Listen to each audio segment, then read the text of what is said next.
Another year and another Blade and Sorcery mod list video. These mods have all been tested on PC with the latest version of Blade and Sorcery at time of recording. Let's start with some maps. There aren't loads of maps available, but there are a few.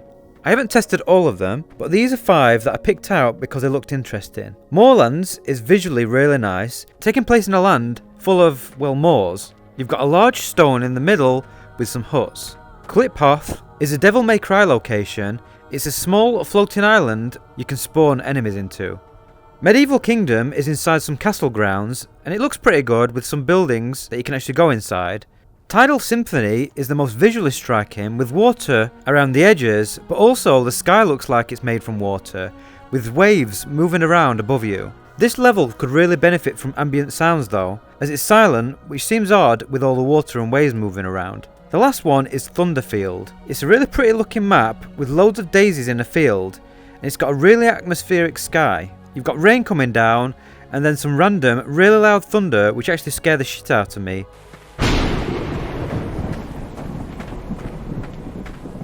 If they could make the clouds move and add some lightning to go with the sound effects, it would make this really special. There are a good amount of spell mods, and some are tied to armour and weapons. I tried out some of the highest rated, and these are my favourites. Mystic Hands allows you to spawn huge magic hands in front of you, and you can use them to grab the environment and literally climb up any surface, as well as grab and throw things, or punch and slam enemies.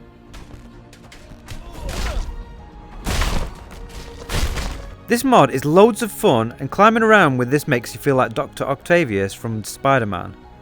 Meteor Fall is a fireball that you can throw, and wherever it lands it calls in a meteor strike. This is a pretty devastating attack, but it does take up a lot of time to charge before the fireball can be thrown to balance things out.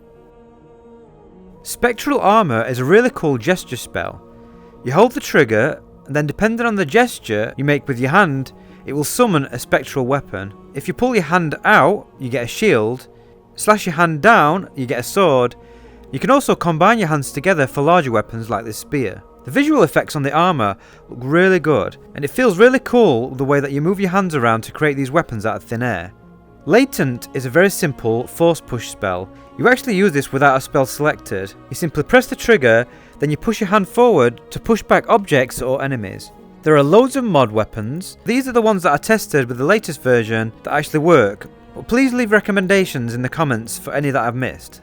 There are some must-have weapon packs. Medieval Mega Pack features over 400 historic themed weapons. This really fleshes out the standard weapons with some really nice stuff, like this small shield that also doubles up as a dagger, this hammer which has got incredible attention to detail with an intricate design at the end with a hand holding the hammer which also has a piercing side. Some weapons have got unusual shapes, like this cavalry slayer.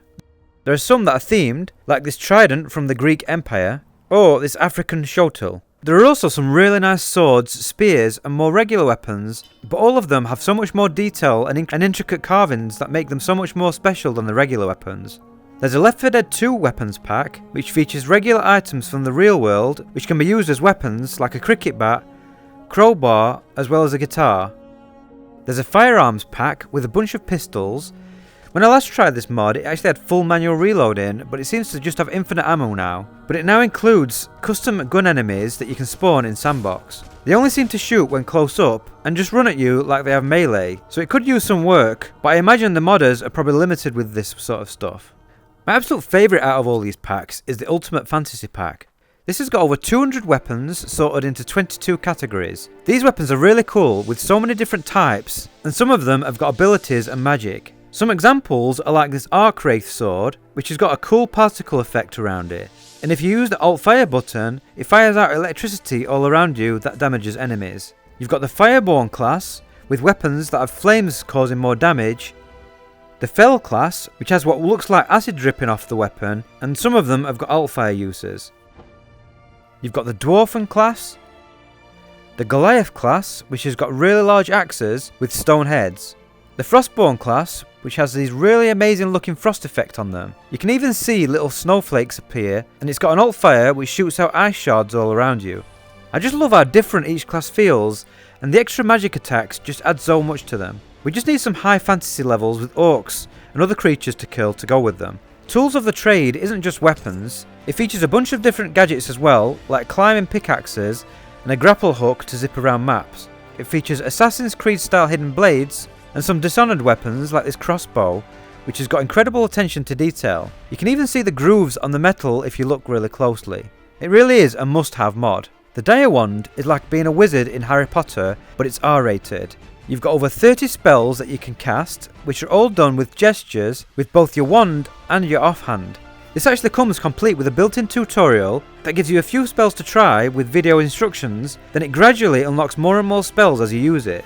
The spells are cast with 2 buttons. You've got the purple spells, which use a trigger, and the yellow, which are with the spell button.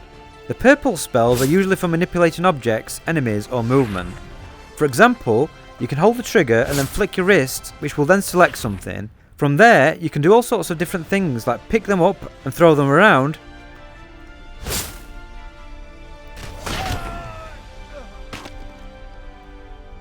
You can use your offhand to do other spells, like if you select an object and then move both hands out, you can actually make anything bigger, or do the opposite to make it smaller. If you hold the trigger then cast your hand back and forth like a fishing rod, you hook onto something and then you can move your hand down and release the trigger to fly to that location. You can use the purple for some attacks, like if you select an enemy and then you move your hands left and then right quickly, you can actually take their head off.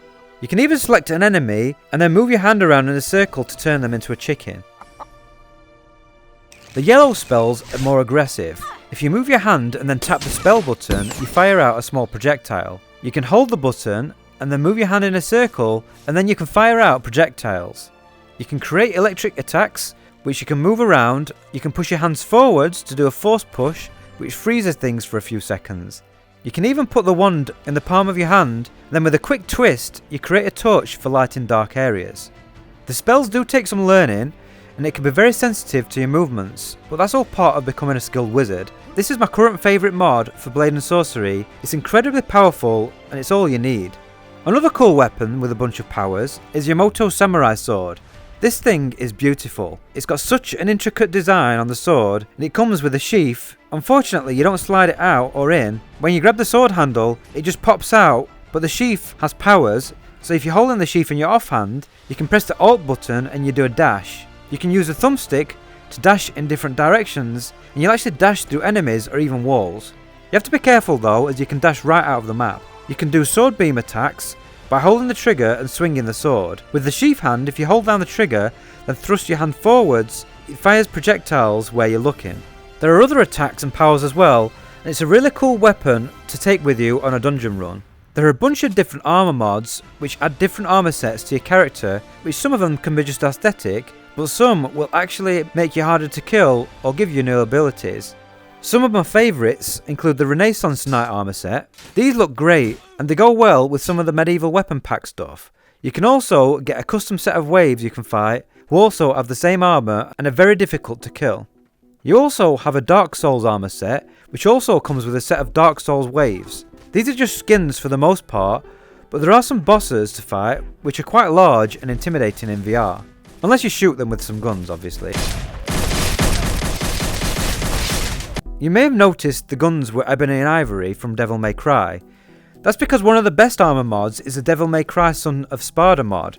This includes a Dante skin, as well as a bunch of his weapons, ebony and ivory, a rocket launcher, and the famous Sparda sword amongst others. Not only that, but you can also switch between Dante's different forms like Devil Trigger.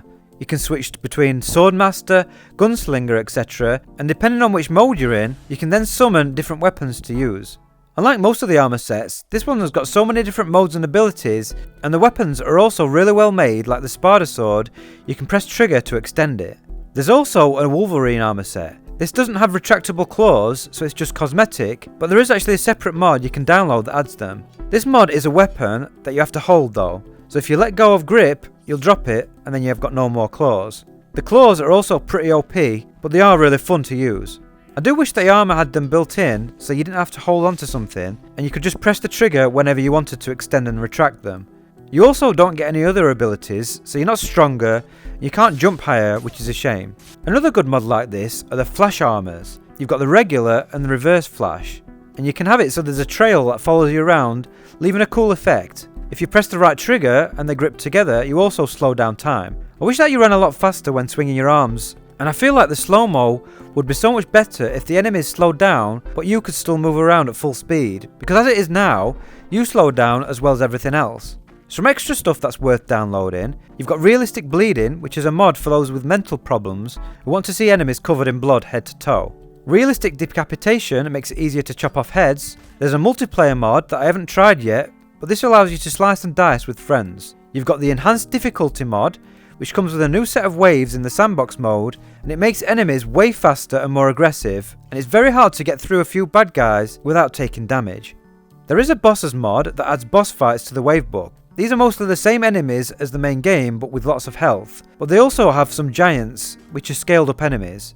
Lastly, I can't go through a mod list video without mentioning Outer Rim mod. This is a complete overhaul with Star Wars maps, enemies, weapons and armour. It's been a huge mod pack for Blade and Sorcery for years, and it still keeps getting updated. This one isn't available through the in-game mod menu.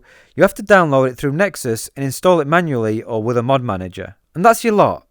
Let me know your mod recommendations. The 1.0 version of the game is coming early 2024, so I think it's going to be interesting to see what that brings.